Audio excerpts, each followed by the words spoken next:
Halo, kembali lagi bersama Klinik Bimbel. Kali ini kita mau membahas materi tentang hukum kekekalan energi. Nah, di sini ada beberapa rumus sesuai dengan kondisinya. Kita mulai dulu aja. Untuk yang pertama, kita punya rumus energi mekanik 1 sama dengan energi mekanik 2. Itu adalah hukum kekekalan energi. Nah, perlu kalian ketahui sebelum itu, energi mekanik itu sama dengan energi total atau energi potensial ditambah dengan energi kinetik. Nah, seperti ini. Jadi, EM1 sama dengan EM2 itu berarti bisa kita uraikan EP1 ditambah EK1 sama dengan EP2 ditambah EK2. Dengan catatan di sini bidangnya harus licin. Oke. Kemudian untuk kondisi kedua itu adalah ketika bidangnya kasar. Jadi ketika bidangnya kasar kita punya rumus EM1 dikurangi gaya gesek dikali S sama dengan EM2. Ini berlaku ketika yang kasar itu ada di kondisi kedua. Kita gambarkan biar paham. Jadi misalkan sini ada sebuah lintasan, ada bola menggelinding. Kalau menggelinding biasanya area sini itu licin. Nanti area kasar itu ada di sini yang mendatarnya kasar. Nah, ketika nanti membentuk lintasan seperti ini, kita menggunakan rumus yang ini. Jadi ini khusus untuk bidang kasar. Sampai situ paham ya. Nah, kalau kalian lihat ini kan ada EM1, EM2, ada FGS. Itu bisa kita singkat atau kita ubah formasinya membentuk delta EM sama dengan min FG dikali S. Nah, kita juga bisa menggunakan ini. Jadi kalau bidangnya kasar, kita akan gunakan yang ini. Poin nomor 2. Kemudian untuk rumus yang ketiga itu ketika ada pegas di awal. Ada pegas di awal dan kondisinya licin. Kondisi pertama itu licin. Kita coba gambarkan. Jadi di sini ada misalkan pegas, ada benda gitu ya. Kemudian si pegasnya itu, si bendanya itu ditempelkan menuju pegasnya. Terus nanti kan dia akan berjalan ke sana gitu ya. Akan bertolak ke sampingnya. Nah, kita umpamakan di sini licin. Jadi di sini dikatakan kalau pegasnya di awal, maka kita menggunakan rumus EM1 ditambah EP pegas sama dengan EM2. Nah, kalau misalkan kasar, misalkan di sini ada, kita gambarkan dulu. Misalkan di sini ada bendanya, ada pegas. Kemudian setelah dia bertolak, itu area sininya itu kasar sampai dia akhirnya berada di sisi lain. Nah, maka rumusnya menjadi EM1 ditambah EP pegas dikurangi FGS sama dengan EM2. Paham ya? Jadi pegasnya di awal itu ada kondisi licin dan kondisi kasar. Bisa kalian lihat perbedaannya. Lalu kalau yang keempat itu ketika pegas di akhir.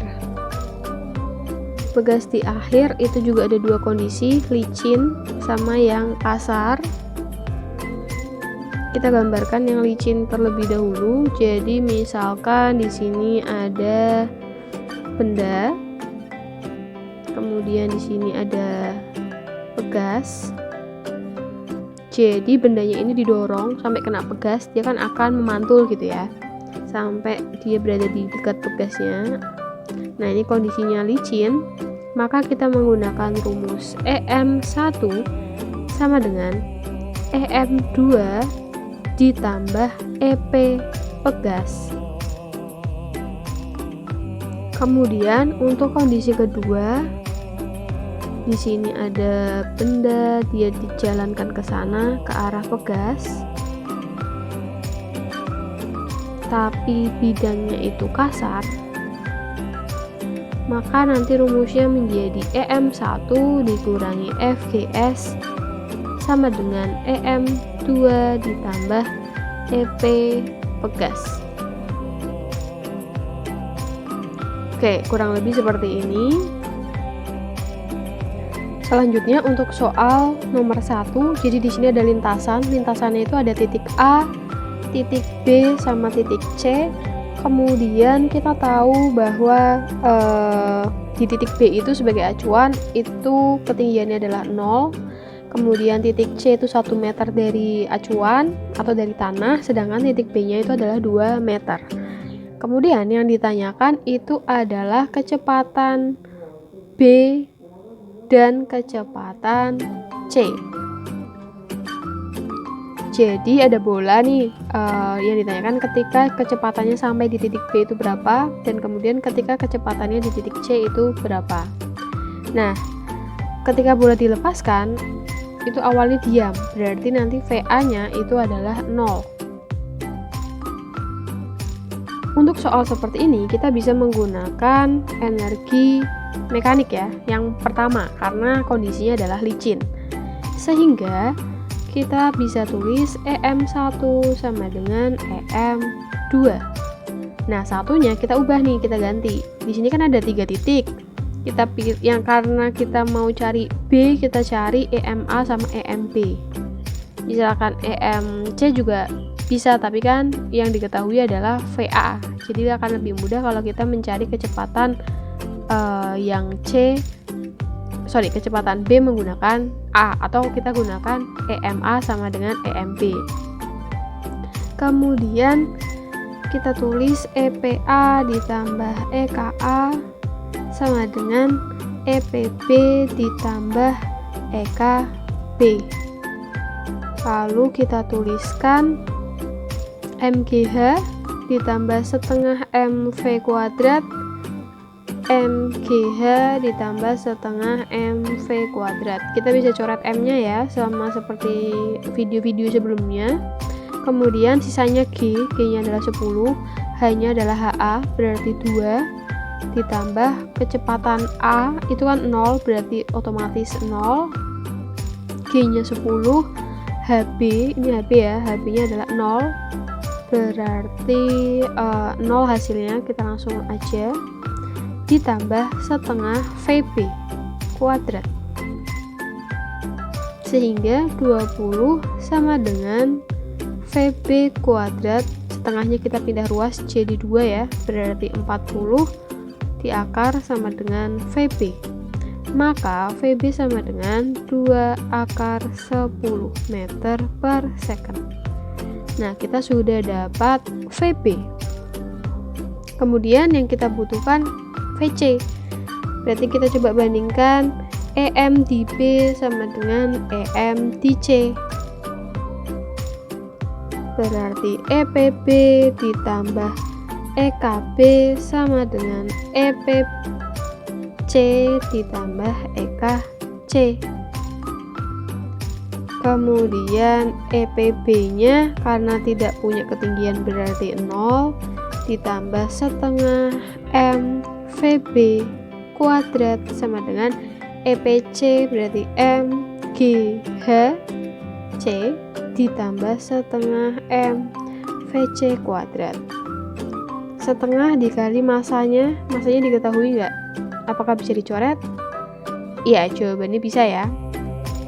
Karena gini, biar kita bisa coret MGH, ini bisa kita coret ya. Kemudian G-nya 0, G-nya 10, hanya yang 0 berarti 0, ditambah setengah VB kuadrat berarti 2 akar 10 kita kuadratkan sama dengan 10, HC-nya atau ketinggian C-nya adalah 1, setengah VC kuadrat. Berarti setengah dikali 2 akar 10 kuadrat itu berarti 4 dikali 10 ya, sama dengan 10 ditambah setengah VC kuadrat. Selanjutnya ini 40 dibagi 2 berarti 20 dikurangi 10 sama dengan setengah VC kuadrat.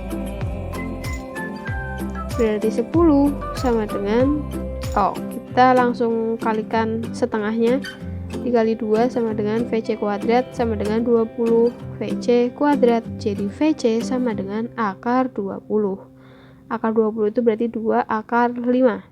Karena 20 bisa kita jadikan 4 kali 5 ya. 4-nya keluar jadi 2, sisanya adalah 5. Jadi VC-nya juga sudah dapat, yaitu 2 akar 5 meter per second.